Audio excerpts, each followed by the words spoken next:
ನಮಸ್ಕಾರ ವೀಕ್ಷಕರೇ, ಫ್ರೀಡಮ್ ಟಿವಿಯ ಹೆಲ್ತ್ ಟಿಪ್ಸ್ಗೆ ನಿಮಗೆಲ್ಲರಿಗೂ ಸ್ವಾಗತ.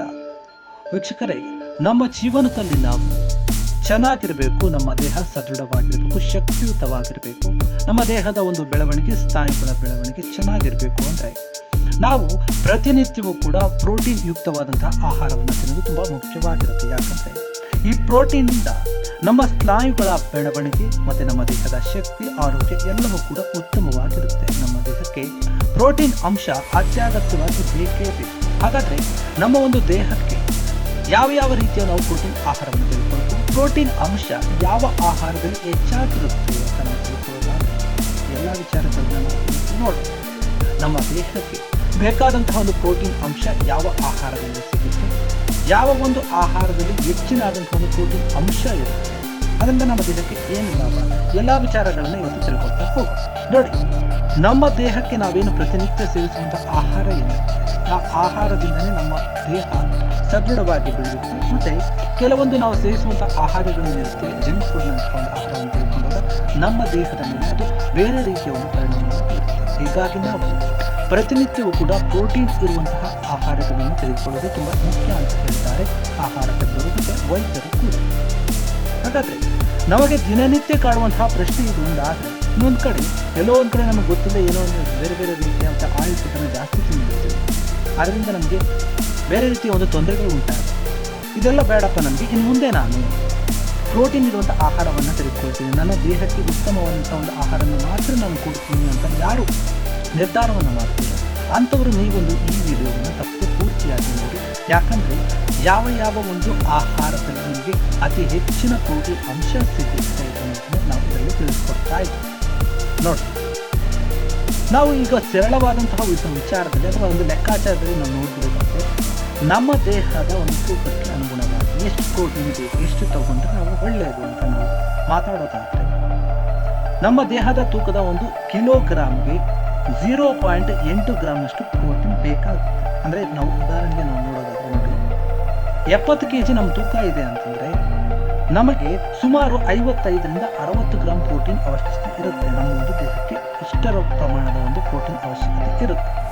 ಹಾಗಾದರೆ ಈ ಒಂದು ಪ್ರೋಟೀನ್ ಅಂಶಗಳು, ಪ್ರೋಟೀನ್ ಅನ್ನುವಂಥ ಒಂದು ಆಹಾರಗಳಿಂದ ನಾವು ಯಾವ್ಯಾವ ರೀತಿಯಾಗಿ ಪಡಿಬಹುದು, ಅದು ವೆಜ್ ಆಗಿರ್ಬೋದು, ನಾನ್ ವೆಜ್ ಆಗಿರ್ಬೋದು, ಅಥವಾ ಇತರ ಸ್ನ್ಯಾಕ್ಸ್ ಐಟಮ್ ಆಗಿರ್ಬೋದು, ಯಾವುದರಲ್ಲಿ ಸಿಗ್ತಾ ಹೋಗುತ್ತೆ ಅಂತ ನಾವು ನೋಡ್ತಾ ಹೋಗೋಣ. ಮೊದಲನೇದಾಗಿ ನೋಡಿ, ಮಾಂಸಾಹಾರಿಗಳು ಯಾರಿದ್ದಾರೆ, ಮಾಂಸ ಪ್ರಿಯರು ಯಾರಿದ್ದಾರೆ, ಅವರಲ್ಲಿ ನಾವು ಗಮನಿಸೋದಾದರೆ ಸ್ವಲ್ಪ ಹೆಚ್ಚಿನ ಆಯ್ಕೆಗಳು ಕೂಡ ಇರುತ್ತೆ. ಪವರ್ಫುಲ್ ಅಂತಲೇ ಹೇಳ್ಬೋದು ಈ ಒಂದು ಆಯ್ಕೆ.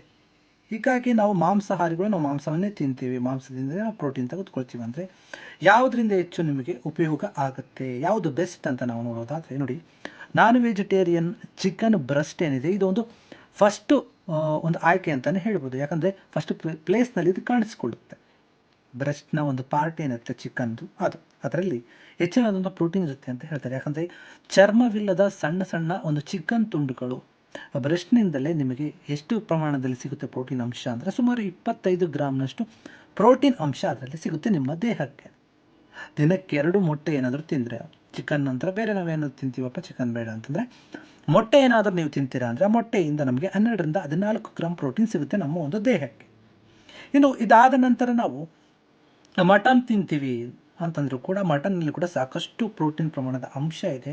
ನಮ್ಮ ಬೋನ್ಗಳಿಗೂ ತುಂಬ ಹೆಲ್ಪ್ ಮಾಡುತ್ತೆ, ಬೋನ್ಗಳು ಗಟ್ಟಿಯಾಗೋಕ್ಕೆ, ನಮ್ಮ ಸ್ನಾಯುಗಳು ಗಟ್ಟಿಯಾಗೋಕ್ಕೆ ತುಂಬ ಹೆಲ್ಪ್ ಮಾಡುತ್ತೆ ಮಟನ್ ಕೂಡ. ಅದಾದ ನಂತರ ನಾವು ಮೀನನ್ನು ತಿಂತೀವಿ, ಫಿಶನ್ನು ತಿಂತೀವಿ. ನಾನು ಮೀನು ಪ್ರಿಯ ಆಗಿದ್ದೀನಿ ಜಾಸ್ತಿ ಅಂತ ಹೇಳಿದ್ರೆ, ಮೀನಿನಲ್ಲಿ ಯಾವುದೋ ಒಂದು ಉತ್ತಮವಾದ ಆಯ್ಕೆ ಅಂತ ನೋಡೋದಾದರೆ, ನೋಡಿ, ಸಲ್ಮಾನ್ ಮತ್ತು ಟೂನಾ ಫಿಶ್ಗಳೇನಿರುತ್ತೆ, ಇದು ಒಂದು ಉತ್ತಮವಾದ ಆಯ್ಕೆ ಅಂತಲೇ ಹೇಳ್ಬೋದು. ಯಾರನ್ನು ಮೀನು ತಿನ್ನೋಕ್ಕೆ ಬಯಸ್ತೀರ ನೀವು ಅವರಿಗೆ. ಇವುಗಳಲ್ಲಿ ಅತಿ ಹೆಚ್ಚಿನ ಒಂದು ಪ್ರೋಟೀನ್ ಅಂಶ ಇರುತ್ತೆ. ಇದರ ಜೊತೆಗೆ ಪ್ರೋಟೀನ್ ಮಾತ್ರ ಅಲ್ಲ, ನಮ್ಮ ಆರೋಗ್ಯಕ್ಕೆ ಬೇಕಾದಂತಹ ಒಮೆಗಾ 3 ಫ್ಯಾಟಿ ಆ್ಯಸಿಡ್ ಏನಿರುತ್ತೆ, ಇದು ಕೂಡ ಮೀನಿನಲ್ಲಿ, ಈ ಎರಡೂ ಮೀನುಗಳಲ್ಲಿ ಹೆಚ್ಚಾಗಿ ಕಂಡುಬರುತ್ತೆ. ಹೀಗಾಗಿ ನಾನ್ ವೆಜಿಟೇರಿಯನ್ ಇರುವಂಥವರು ಈ ಎಲ್ಲ ಒಂದು ಆಹಾರಗಳನ್ನು ಸೇವಿಸಿದ್ರೆ ನಿಮ್ಮ ಒಂದು ದೇಹಕ್ಕೆ ಉತ್ತಮವಾದಂತಹ ಒಂದು ಪ್ರೋಟೀನ್ ಸಿಗುತ್ತೆ ಅಂತ ಹೇಳ್ಬೋದು. ಇನ್ನು ಇಲ್ಲಪ್ಪ, ನಾನು ನಾನ್ ವೆಜ್ ತಿನ್ನಲ್ಲ, ಬರೀ ವೆಜಿಟೇರಿಯನ್, ನಾನು ಬರೀ ಸೊಪ್ಪು ತರಕಾರಿಗಳನ್ನೇ ತಿಂತೀನಿ, ಅದರಲ್ಲಿ ಏನಾದರೂ ನನ್ನ ಪ್ರೋಟೀನ್ ಅಂಶ ಇದ್ದರೆ ಹೇಳಿ ಬೇರೆದು ಅಂತ ನೀವು ಕೇಳೋದಾದರೆ ಅದರಲ್ಲೂ ಕೂಡ ತುಂಬ ಆಯ್ಕೆ ಇದೆ. ಕೆಲವರು ಹೇಳ್ತಾರೆ, ನೋಡಿ, ಸಸ್ಯಾಹಾರಿಗಳಿಗೆ ಪ್ರೋಟೀನ್ ಅಂಶಗಳಿಗೆ ಆಯ್ಕೆ ಇರಲ್ಲ ಅಂತ ಹೇಳಿದ್ರೆ ಅದು ತಪ್ಪು ಕಲ್ಪನೆ. ಯಾಕಂದರೆ ಸಸ್ಯಾಹಾರಿಗಳಲ್ಲಿನೇ ಸಾಕಷ್ಟು ಪ್ರಮಾಣದ ಪ್ರೋಟೀನ್ ಅಂಶಗಳಿರುವಂಥ ಒಂದು ಆಹಾರಗಳಿವೆ. ಅದರಲ್ಲಿ ನಾವು ಮುಖ್ಯವಾಗಿ ನೋಡೋದಾದರೆ ಪನ್ನೀರ್ ಏನಿರುತ್ತೆ ಅದು ಒಂದು ಫಸ್ಟ್ ಪ್ಲೇಸ್ನಲ್ಲಿ ಬರುತ್ತೆ. ಯಾಕಂದರೆ ಅದರಲ್ಲಿ ಅತಿ ಹೆಚ್ಚಿನ ಒಂದು ಪ್ರೋಟೀನ್ ಅಂಶ ಇರುತ್ತೆ ಪನ್ನೀರ್. ಅಥವಾ ಕಾಟೇಜ್ ಚೀಸ್ ಅಂತ ಏನು ಹೇಳ್ತೀವಿ ಅದು ಉತ್ತಮವಾದ ಆಯ್ಕೆ ಅಂತಾನೆ ಹೇಳ್ಬೋದು. ಇನ್ನು ಕೇವಲ ನಾವು ಅರ್ಧ ಕಪ್ ಪನ್ನೀರ್ನಲ್ಲಿ ನಾವು ತೆಗೆದುಕೊಂಡಾಗ ನಮ್ಮ ದೇಹಕ್ಕೆ 14 ಗ್ರಾಮ್ನಷ್ಟು ಪ್ರೋಟೀನ್ ಅಂಶ ಸಿಗುತ್ತೆ ನಮ್ಮ ದೇಹಕ್ಕೆ.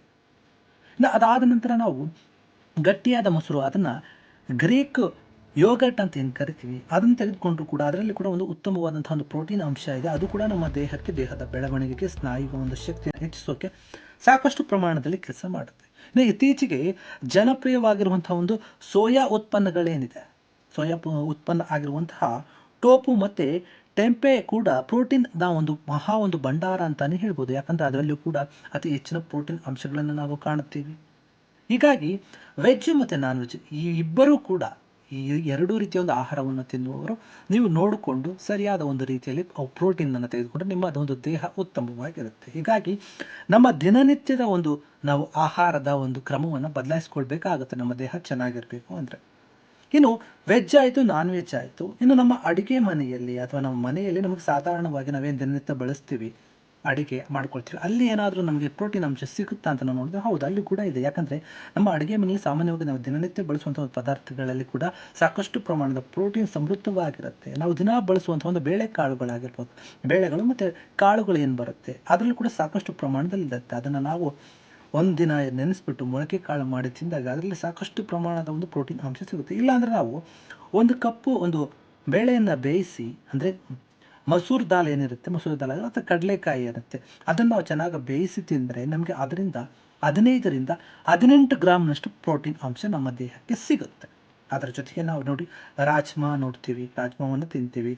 ಕಪ್ಪು ಬೀನ್ಸ್ನಂತಹ ಈ ಥರ ಕಾಳುಗಳೇನಿರುತ್ತೆ ಅದು ಕೂಡ ನಾವು ಆರೋಗ್ಯದಲ್ಲಿ ಅಳವಡಿಸಿಕೊಂಡ್ರೆ ಅದು ಕೂಡ ನಮ್ಮ ಒಂದು ದೇಹಕ್ಕೆ ಉತ್ತಮವಾದ ಒಂದು ಪ್ರೋಟೀನ್ ಅಂಶವನ್ನು ನೀಡುತ್ತೆ ಅಂತ ತಜ್ಞರು ಹೇಳ್ತಾರೆ. ಡಾಕ್ಟರ್ಗಳು ತುಂಬ ಜನ ಅನೇಕ ಬಾರಿ ಸಜೆಷನ್ ಕೊಡ್ತಾ ಇರ್ತಾರೆ. ಯಾರಾದರೂ ರೋಗಿಗಳಿದ್ರೆ ಅವರು ಬೇಗ ಗುಣಮುಖ ಆಗಬೇಕು ಅಥವಾ ಅವರ ಒಂದು ದೇಹ ಸದೃಢವಾಗಿರಬೇಕು, ಅವರು ಆ್ಯಕ್ಟಿವ್ ಆಗಿರಬೇಕು ದಿನನಿತ್ಯ ಅಂತಂದರೆ ಈ ರೀತಿಯಾದಂಥ ಒಂದು ಪ್ರೋಟೀನ್ ಅಂಶವಿರುವಂಥ ಆಹಾರಗಳನ್ನು ತಿನ್ನಿ ಅಂತ ಹೇಳ್ತಾರೆ. ಇದೆಲ್ಲ ಆಯಿತು. ಇಲ್ಲಪ್ಪ ನನಗೆ ಸಂಜೆ ಟೈಮಲ್ಲಿ ಸ್ನ್ಯಾಕ್ಸ್ ತಿನ್ನಬೇಕು, ಅದರಲ್ಲೂ ಕೂಡ ನನಗೆ ಪ್ರೋಟೀನ್ ಅಂಶ ಇರಬೇಕು ಅಂತ ನೋಡೋದಾದರೆ ನಾವು ನೋಡಿ ಸಂಜೆ ಟೈಮ್ನಲ್ಲಿ ಟೀ ಜೊತೆ ನಾವು ತಿನ್ನಲು ಆರೋಗ್ಯಕರವಾದಂಥ ಒಂದು ಸ್ನ್ಯಾಕ್ಸನ್ನು ಬಳಸ್ತೀವಿ ಅಂತ ನೋಡೋದಾದರೆ ನೋಡಿ, ಬಡವರ ಬಾದಾಮಿ ಅಂತ ಏನು ಹೇಳ್ತೀವಿ ನಾವು, ಶೇಂಗಾ ಬೀಜ ಅಥವಾ ಕಡಲೆ ಬೀಜ ಏನು ಹೇಳ್ತೀವಿ, ಅದನ್ನು ನೀವು ತಿಂದರೂ ಕೂಡ ಅದರಲ್ಲೂ ಕೂಡ ಸಾಕಷ್ಟು ಪ್ರಮಾಣದ ಒಂದು ಪ್ರೋಟೀನ್ ಅಂಶ ಇದೆ. ಅದನ್ನು ನೀವು ನೆನೆಸಾದರೂ ತಿನ್ಬೋದು ಅಥವಾ ಬೇರೆ ಹಾಗೆ ಆದರೂ ತಿನ್ಬೋದು. ಹಾಗೆ ತಿನ್ನೋದಕ್ಕಿಂತ ಅದನ್ನು ನೆನೆಸಿಟ್ಟು ತಿಂದರೆ ನಿಮಗೆ ಉತ್ತಮವಾದೊಂದು ಪ್ರೋಟೀನ್ ಸಿಗುತ್ತೆ. ಯಾಕಂದರೆ ಒಂದು ಹಿಡಿ ಕಡಲೆ ಬೀಜವನ್ನು ನೀವು ತಿಂದರೆ ಸುಮಾರು 7 ಗ್ರಾಮ್ನಷ್ಟು ಅದರಲ್ಲಿ ಪ್ರೋಟೀನ್ ಅಂಶ ನಿಮಗೆ ಸಿಗ್ತಾ ಹೋಗುತ್ತೆ. ಇದರೊಂದಿಗೆ ವಾಲ್ನಟ್ ಆಗಿರಬಹುದು, ಕುಂಬಳಕಾಯಿ ಆಗಿರ್ಬೋದು, ಇದರ ಒಂದು ಬೀಜಗಳನ್ನು ನೀವು ತಿಂತಾ ಹೋದರೆ ಅಥವಾ ನಿಮ್ಮ ಒಂದು ಡಯಟ್ ಮಾಡೋರು ಯಾರಿದ್ರೆ, ಡಯಟ್ ಏನಾದರೂ ಮಾಡ್ತಾಯಿದ್ರೆ ಅದರಲ್ಲಿ ಈ ಒಂದು ಬೀಜಗಳನ್ನು ನೀವು ಬಳಸಿದ್ರೆ ನಿಮಗೆ ತುಂಬ ಉತ್ತಮವಾದಂಥ ಒಂದು ಪ್ರೋಟೀನ್ ಅಂಶ ನಿಮ್ಮ ದೇಹಕ್ಕೆ ಸಿಗುತ್ತೆ. ಇದರ ಜೊತೆ ನಾವು ಇನ್ನೂ ಒಂದು ನೋಡ್ತೀವಿ, ಏನಂದರೆ ಹಾಲೇನಿದೆ ಅದರಲ್ಲಿ ನಾವು ಬರೀ ಕಾಫಿ ಟೀಗೆ ಅದಕ್ಕೆ ಬಳಸ್ತೀವಿ ಜಾಸ್ತಿ, ಹೌದಾ? ಈ ಹಾಲಿನಲ್ಲಿ ಕೂಡ ಸಾಕಷ್ಟು ಪ್ರಮಾಣದ ಪ್ರೋಟೀನ್ ಅಂಶ ಇದೆ. ಅದರಲ್ಲಿ ಹಾಲನ್ನು ನಾವು ಬಿಸಿ ಮಾಡಿ ಆದರೂ ಕುಡಿಬೋದು ಅಥವಾ ಹಾಗೆ ಆದರೂ ಡೈರೆಕ್ಟಾಗಿ ತೆಗೆದುಕೊಳ್ಬೋದು. ಅದು ಸ್ವಚ್ಛವಾದಂಥ ಹಾಲು ಇದ್ದರೆ ಅದರಲ್ಲೂ ಕೂಡ ನಮಗೆ ಪ್ರೋಟೀನ್ ಅಂಶ ಇದೆ, ಕ್ಯಾಲ್ಸಿಯಂ ಕೂಡ ಇದೆ. ಬರೀ ಕ್ಯಾಲ್ಸಿಯಂ ಮಾತ್ರ ಸಿಗುತ್ತೆ ಅಂತ ಎಷ್ಟೋ ಜನ ಅಂದ್ಕೊಂಡಿರ್ತಾರೆ. ಅದರಲ್ಲಿ ಕ್ಯಾಲ್ಸಿಯಂ ಮಾತ್ರ ಇಲ್ಲ, ಪ್ರೋಟೀನ್ ಅಂಶ ಕೂಡ ಸಾಕಷ್ಟು ಪ್ರಮಾಣದಲ್ಲಿ ಇದೆ. ನಾವು ದಿನನಿತ್ಯ ಒಂದು ಹಾಲು ಅಂದರೆ ಒಂದು ಲೋಟ ಹಾಲನ್ನು ನಾವೇನಾದರೂ ಕುಡಿತೀವಿ ಅಂದರೆ ಆ ಒಂದು ಲೋಟ ಹಾಲಿನಿಂದ ನಮಗೆ 8 ಗ್ರಾಮ್ನಷ್ಟು ಪ್ರೋಟೀನ್ ಅಂಶ ಸಿಗುತ್ತೆ ನಮ್ಮ ಬಾಡಿಗೆ. ಅದರಿಂದ ನಮ್ಮ ಸ್ನಾಯುಗಳು ಮತ್ತು ಎಲ್ಲ ಒಂದು ಇಡೀ ದೇಹವೇ ನಮಗೆ ಶಕ್ತಿಯುತವಾಗಿ ಬೆಳೀತಾ ಹೋಗುತ್ತೆ. ಈ ರೀತಿಯಾಗಿ ನಾವು ಪ್ರೋಟೀನ್ ಅಂಶ ಇರುವಂತಹ ಫುಡ್ಗಳನ್ನು ನಮ್ಮ ದೇಹಕ್ಕೆ ಕೊಡ್ತಾ ಹೋದಾಗ ನಮ್ಮ ದೇಹ ಯಾವುದೇ ರೀತಿಯ ರೋಗ ರುಜಿನಗಳು ಬರದೆ ಯಾವಾಗಲೂ ಕೂಡ ಸಕ್ರಿಯವಾಗಿ ಆ್ಯಕ್ಟಿವ್ ಆಗಿರುತ್ತೆ, ಸದೃಢವಾಗಿ ಬೆಳೀತಾ ಹೋಗುತ್ತೆ. ನಮ್ಮ ಇಡೀ ದೇಹದ ಒಂದು ಅಂಗಾಂಗಗಳು, ಭಾಗಗಳು, ಸ್ನಾಯುಗಳು ಎಲ್ಲವೂ ಕೂಡ ಗಟ್ಟಿಮುಟ್ಟಾಗಿ ಹೋಗ್ತಾ ಹೋಗುತ್ತೆ. ಹೀಗಾಗಿ ವೀಕ್ಷಕರೇ, ಏನಾಗಿದೆ ಅಂದರೆ ನಾವು ನಮ್ಮ ದಿನನಿತ್ಯದ ಒಂದು ಜೀವನದಲ್ಲಿ ಪ್ರೋಟೀನ್ ಅಂಶ ಇರುವಂತಹ ಒಂದು ಆಹಾರಗಳನ್ನು ಬಳಕೆ ಮಾಡೋದನ್ನು ಹೆಚ್ಚು ಮಾಡ್ತಾ ಹೋದಂಗೆಲ್ಲ ಏನಾಗುತ್ತೆ, ನಮಗೆ ನಮ್ಮ ದೇಹ ನಾವು ಹೇಳ್ದಂಗೆ ಕೇಳೋ ಥರ ಆಗುತ್ತೆ. ಇಲ್ಲ ಅಂತಂದರೆ ನಾವೇನಾದರೂ ಜಂಕ್ ಫುಡ್ಗಳನ್ನು, ಆಯಿಲ್ ಫುಡ್ಗಳನ್ನು ಜಾಸ್ತಿ ಬಳಸ್ತಾ ಹೋದಾಗ ಅಥವಾ ರೋಡ್ ಸೈಡಲ್ಲಿ ಸಿಗುವಂಥ ಒಂದು ಆಹಾರಗಳನ್ನು ಜಾಸ್ತಿ ಮಸಾಲೆ ಐಟಗಳನ್ನು ತಿಂತಾ ಹೋದಾಗ ನಮ್ಮ ದೇಹ ನಮ್ಮ ಮಾತನ್ನು ಕೇಳಲ್ಲ. ಆದ್ದರಿಂದ ನಾವು ಬೇರೆ ಬೇರೆ ಅನೇಕ ಸಮಸ್ಯೆಗಳನ್ನು ಎದುರಿಸ್ತೀವಿ. ಅದಕ್ಕಿಂತ ನಾವು ಮುಂಜಾಗ್ರತಾ ಕ್ರಮವಾಗಿ ಈ ರೀತಿಯಾದಂತಹ ಒಂದು ಆಹಾರವನ್ನು ನಿಯಮಿತವಾಗಿ ಬಳಸ್ತಾ ಹೋದಾಗ ನಮ್ಮ ದೇಹದ ಒಂದು ಶಕ್ತಿ ಹೆಚ್ಚಾಗ್ತಾ ಹೋಗುತ್ತೆ.